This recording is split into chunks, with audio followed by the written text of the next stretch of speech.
DJ PK, and we're joined by Mike Folta, radio play-by-play voice of your Utah Mammoth. Mike, good morning.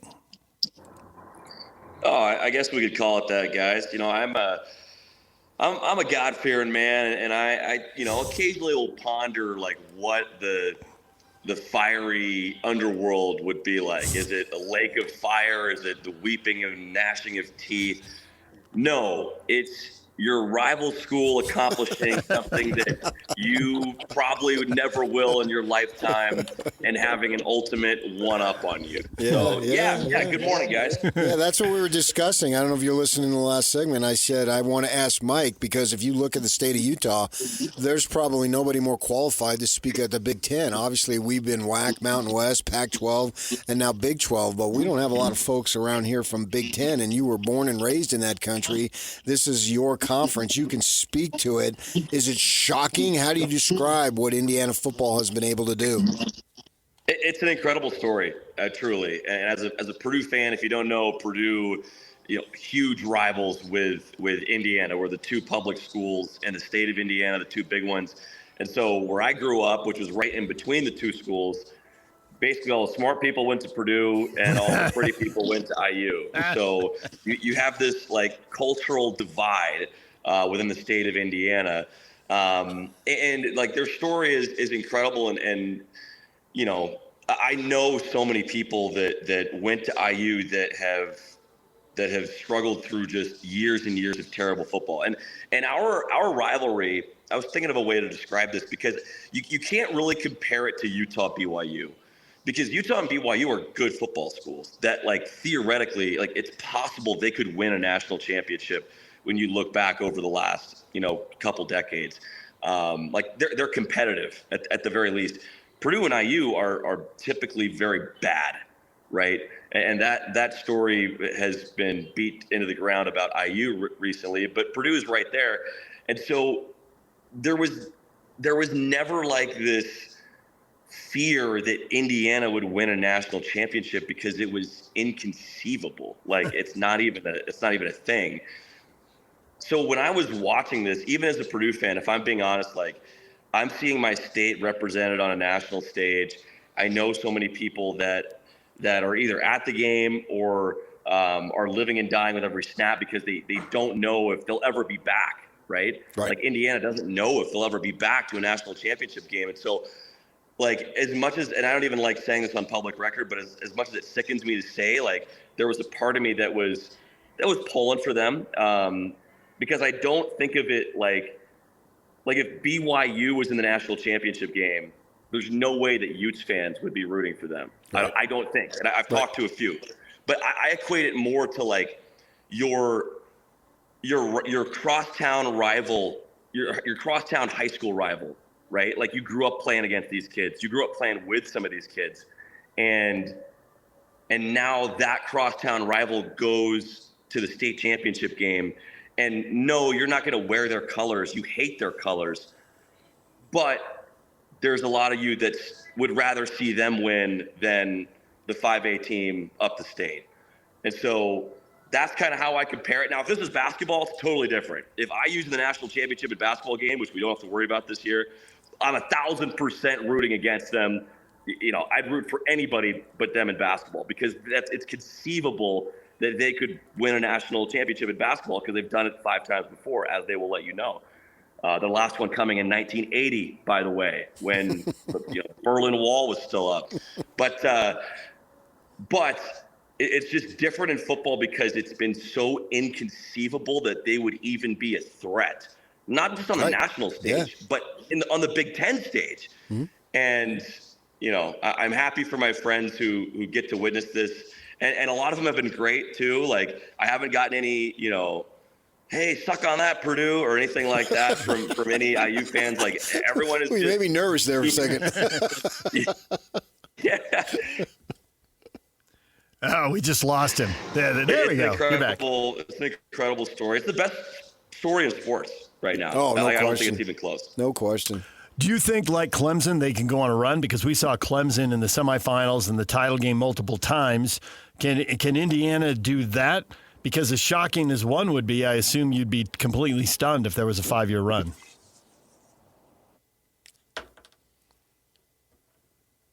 Well, there we. Looks like we've lost Mike here. His internet's breaking up. You back, Mike? You got us? Okay. So can Indiana pull a Clemson? Yeah, that's what happens when I start saying nice things about Indiana. Sorry, guys. Okay. So do you think that Purdue or Indiana can do what Clemson did and go on a 5-year run? I mean, geez, like, have you seen the Signetti guy? I know. He's a merciless assassin. I mean, I think – I don't know about a 5-year run where they're winning multiple national championships. I do like the Dabo comparison because Dabo was doing it in a different way than Nick Saban was, than the other, big Southern SEC powers were, even, the Ohio States and Michigan. But Dabo was still getting like 4- and 5-star recruits there by the end. Bloomington's a beautiful place. It is. The campus is amazing. The atmosphere there is incredible. But it's still hard for me to say it could be a destination for recruits. So I don't know. I think a lot has to be said about this individual team for Miami, with Fernando Mendoza, with D'Angelo Pons, with some of the guys they had on the roster, like the Jimmies and Joes, were guys who played with a chip on their shoulder and we're a lot of those overlooked guys. I think Curt Signetti has changed the way we are going to try and build championship rosters in college football to make it more like what we saw a little bit ago in college basketball, where now you have these talented guys and you go out in the portal and you try and find yourself a senior transfer point guard that played, 3 or 4 years in the MAC or at a mid-major school, because as we've seen on the basketball side, experience matters in the NCAA tournament. And I think we just saw that having an older, more veteran, more experienced roster matters for Indiana. So it's hard to say, but boy, I tell you what, you look at the recruiting and they're reloading for next year. They got that Hoover kid out of TCU. That's a great get for them. They were just pillaging the portal the last couple weeks. So it doesn't look like they're going anywhere. We know that Mark Cuban's an Indiana grad and he's got some big money. What does the money situation look like with the boosters in the state of Indiana and the alumni of your school, Purdue, and Indiana? Well, I just got my Costco membership, so I'm going to be saving a little bit of money. Nice. I'm going to be on gas, cashing too. in on, yeah. That's right. I'm going to be cashing in on some rewards points here. So I'll be helping out as much as I can. My $35 a year will be greatly appreciated, I'm sure. Purdue, all of Purdue's millionaires and billionaires you don't know about because they're working in, some government contractor. They're working with Northrop Grumman. They're working in pharmaceuticals or something like that. So we have all the engineers. They've got all the big names, but Drew Brees has already helped out so much. I don't even know what more we could ask from him. I mean, he coached a bowl game for us, for goodness sake, once upon a time. But I don't know. I don't know who to turn to here. Who's our Mark Cuban? Again, the donor list is long and prosperous, but we don't know the names because they're all they're making the real money. They're making the money where you never hear about them. The Utah Mammoth are having an outstanding homestand, and it has reminded me, because it wasn't just an outstanding homestand, it was an outstanding road trip, and put trip in air quotes because all 3 games were in the New York area, New York, New Jersey. And it reminded me of something that Dennis Lindsay, who at the time was running basketball operations for the Utah Jazz, after the bubble, everybody in the bubble was shooting, right? And people were saying, well, there's no fans and the shooting background. He's like, yeah, but the number one thing is guys are getting 8 hours of sleep.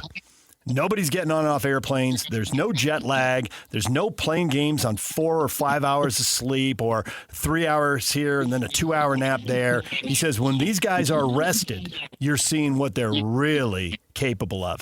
And I thought of that because I think you flew to New York on New Year's Eve, which means that There's only been one airplane flight in 3 weeks, right? And look at the results.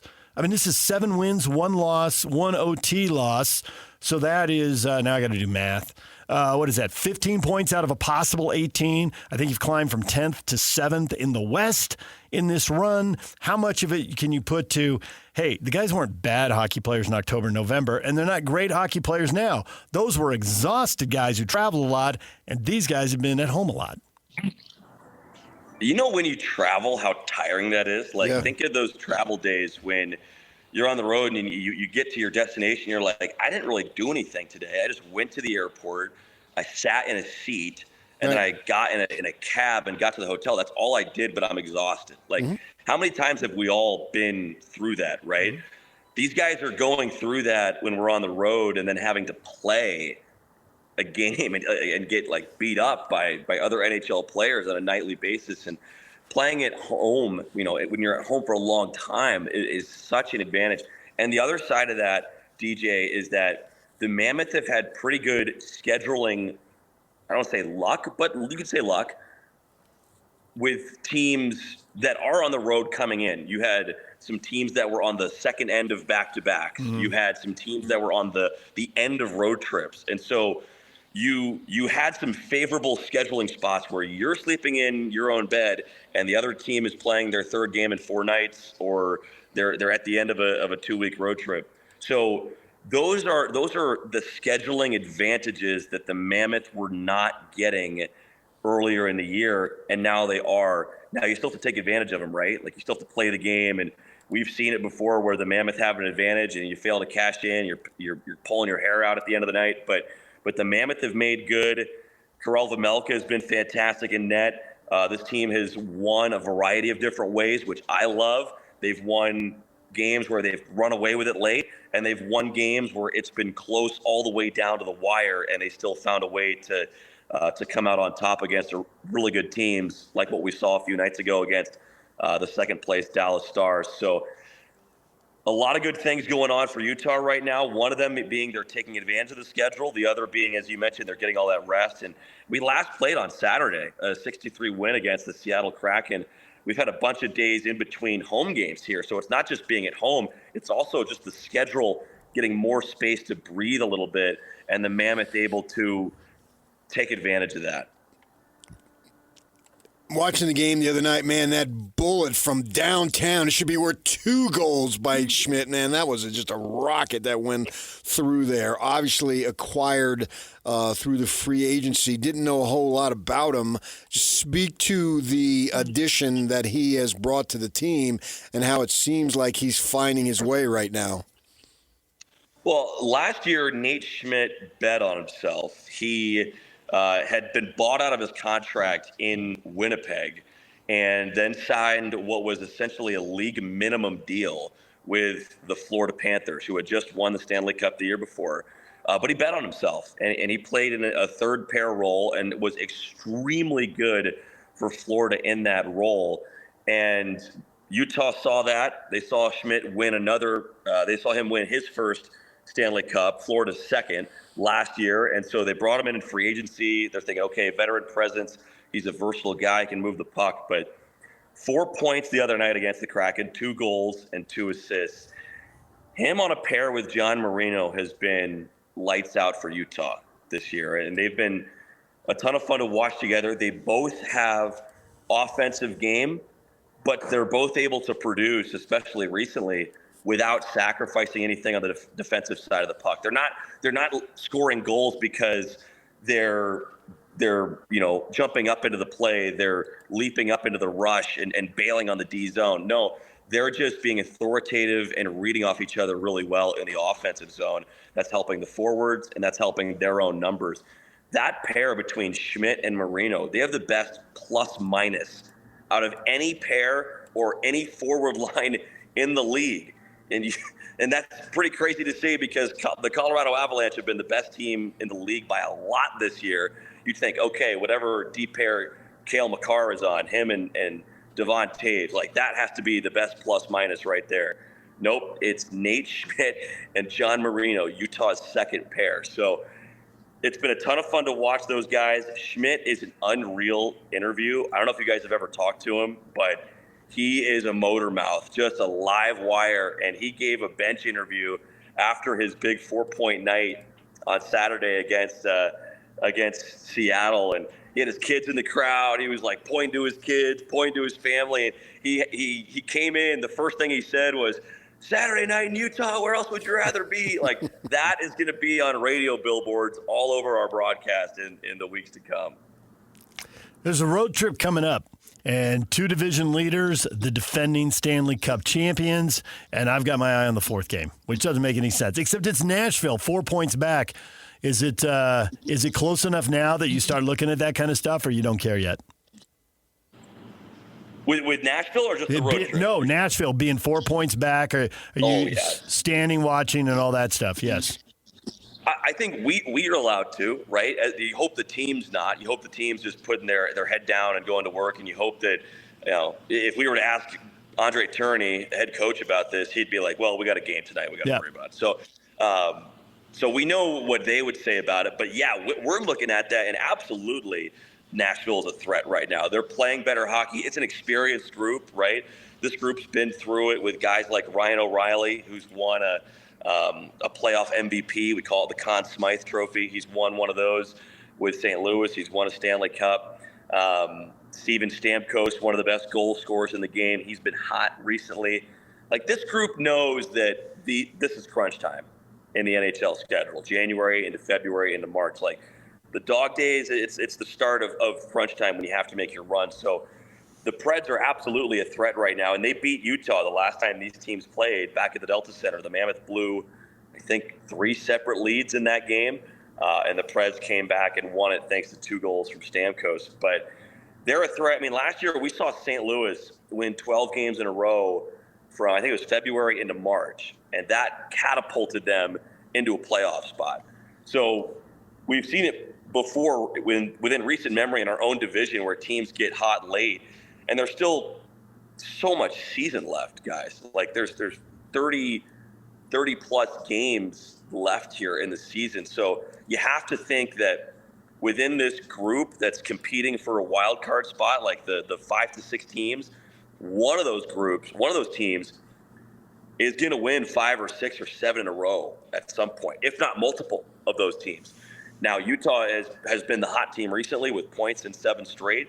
You hope to continue that and continue to strike while the iron's hot. But just because of the math with the number of teams that are competing, you kind of have to calculate for somebody getting hot here in the last stretch of the season.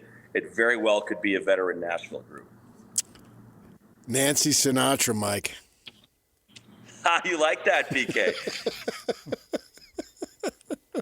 I got a lot more like Daniil Boot goal calls. There's a lot you can do with that.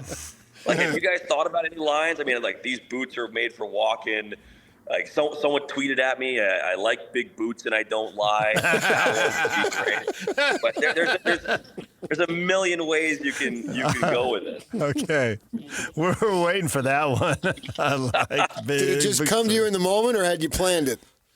No, I'm not that smart. Like, I had a couple written it down, and you're never like reading off a cue card when the goal is scored, right? But right. I think in big moments, for big moments, whether it be a goal or a big final win, you think about, some options that you can have, right? And, I had a couple options, and like that one was the one that popped into my head, and so I went with it, and hopefully it came off natural. But like, you think back to last night with Chris Fowler calling the closing seconds of Indiana's national championship win. What did he say? It was like, after 100 years of futility, like, the Hoosiers are at the top of the college football world, or something like that.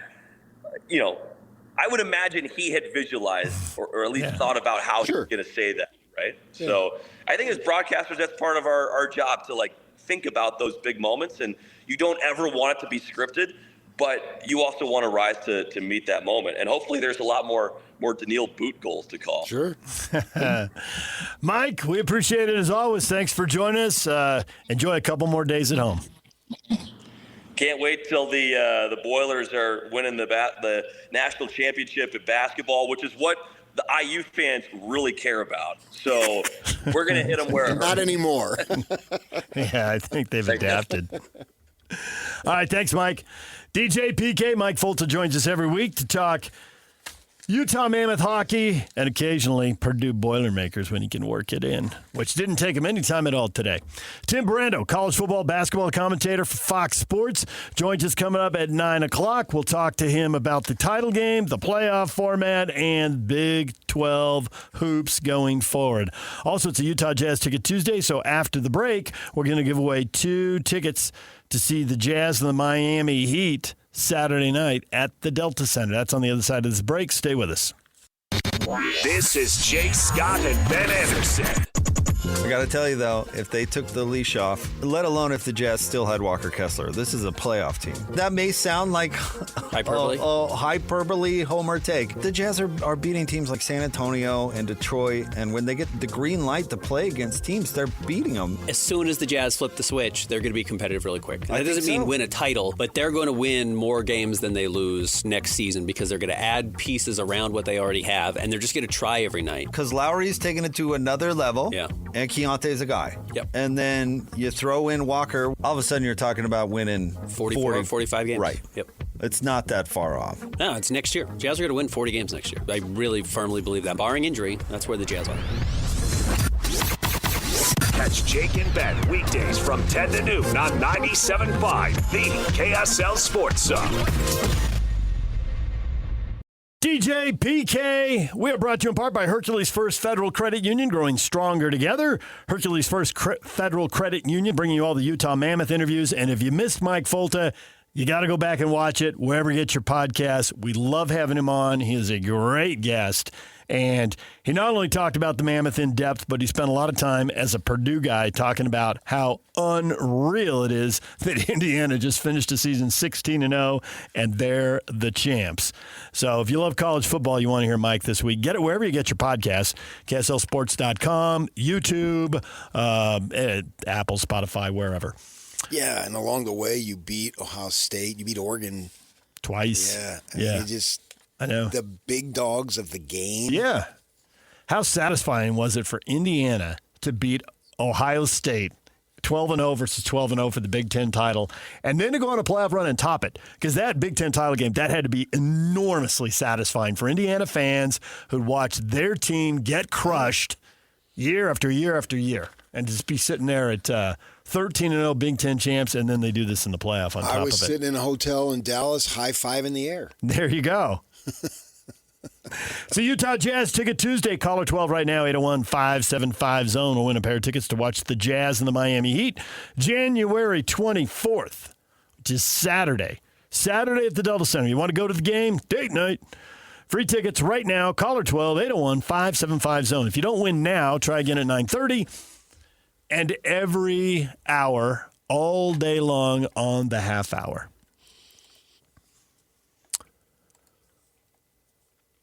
Question up on our Facebook page. How much are you enjoying the NFL playoffs? 4 games this weekend, PK. I found 3 of them very entertaining. I thought San Francisco might be in trouble. It turned out they were in way more trouble than I expected, as that one completely got away from them. But the rest of the games, great. Stunned by all the turnovers. 20 of them on the weekend, but it made for entertaining. You know, Buffalo loses the ball and Buffalo takes it right back. Made no sense to me, but it was fun to watch. I thought it was a great weekend of football. I thought, that's why it's the number one sport in our country.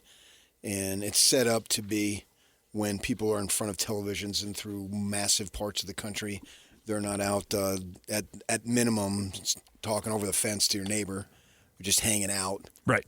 But the weather drives you indoors in lots of places, which I did not understand growing up, but now I get it. I mean, most of the population. Most of the country is going to be indoors. That was me. Yeah. As a kid, I told you, NFL football was just the biggest thing because what am I going to do today? Yep. And and it leads itself to a party atmosphere, and the games are sensational. The players are awesome. And then you got controversy. Was it a catch? Was it an interception? And you go on that, and then you see Josh Allen virtually in tears, and it sucks for him and his guys, but you know it hurts You want it to hurt because I'm sure all the Buffalo fans, it hurts. It hurts bad, even though it's not anything that really matters, but nevertheless, it really hurts. And you see the player hurt, and then unfortunately the coach loses his job over it on all that stuff. And so it is the best reality television that we have, and it's dramatic, and you don't know what the outcome is, and it's not stupid. It's not scripted. You have people who are doing everything in their power to win a stupid game, and that it matters that much. I understand it. I got off that train a long time ago, but my interest has never wavered because it's fun. And I suspect that Sunday will be the same, and then we'll wait a couple of weeks. When I was a kid, when the Super Bowl was over, not in a clinical manner, but I always felt down, a little depressed. Like, this is what I've been doing for the last 3-4 months. Now it's over. Football ends and baseball isn't here yet. Yeah, and in those cold weather places, not so much out here, but back there in the Northeast where I'm from, and you're a kid, 2 months might as well be 2 years. You know? Well, you were living in the weather that we saw during the Bills game. Yeah. That was the stuff that drove you indoors. Yeah. Right.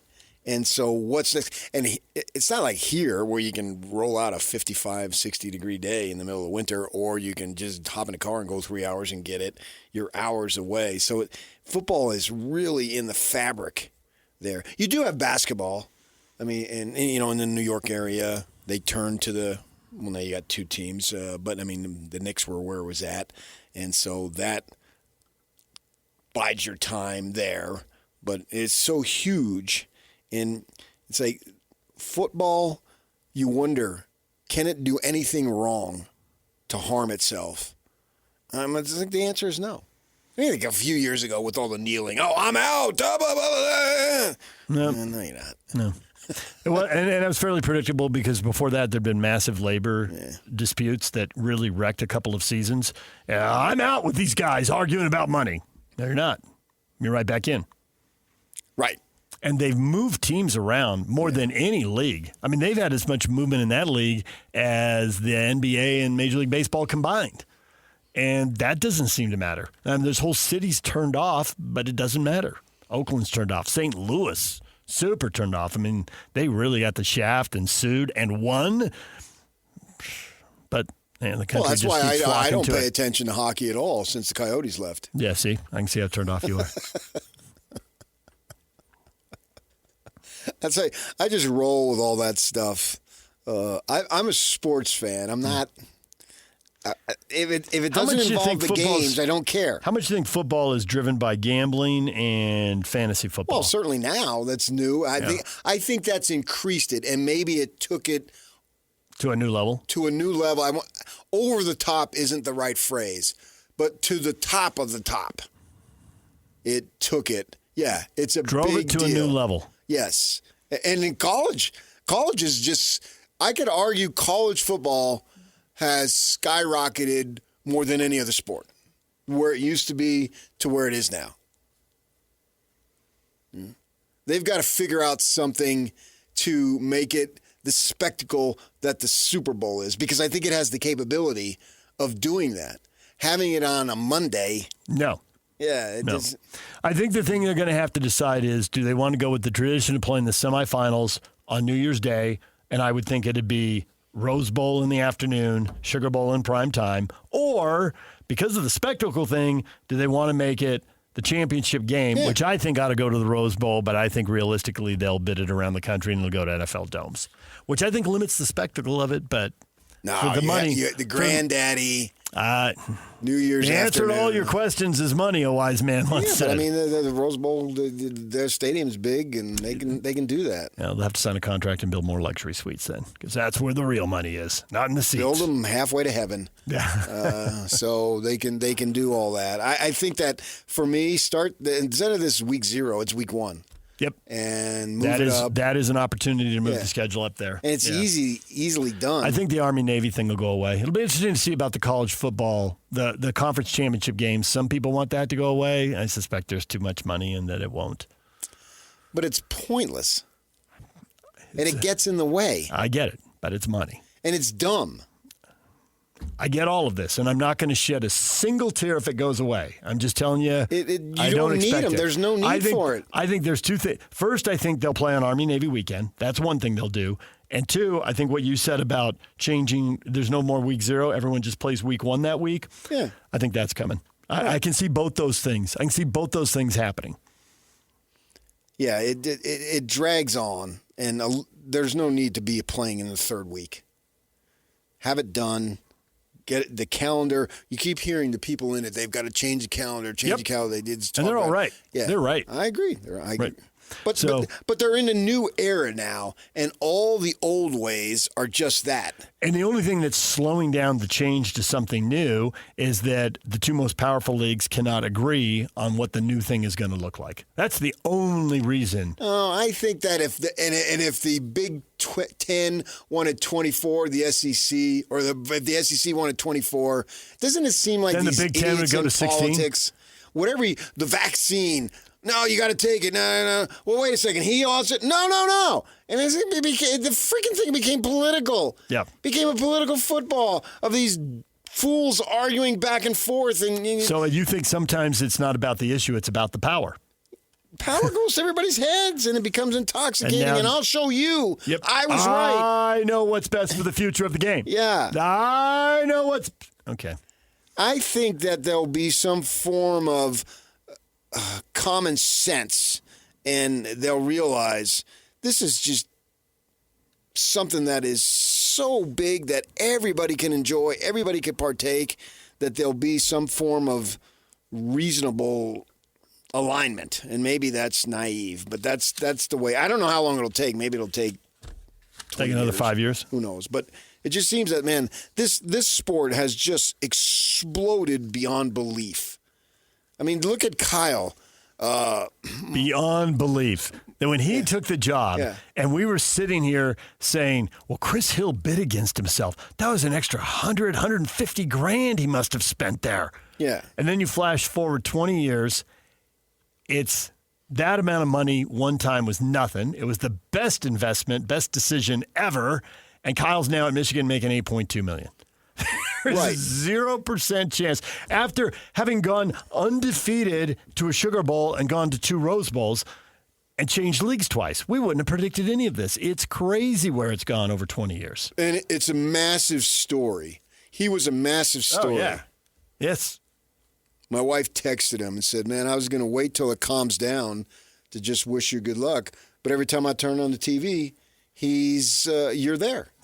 And he responded with, and because they've known each other for other reasons beyond football. And, hey, thanks. I really appreciate you reaching out, blah, blah, blah. Excited for this new adventure. Oh, and please smack PK upside the head for me. So now I got a duck.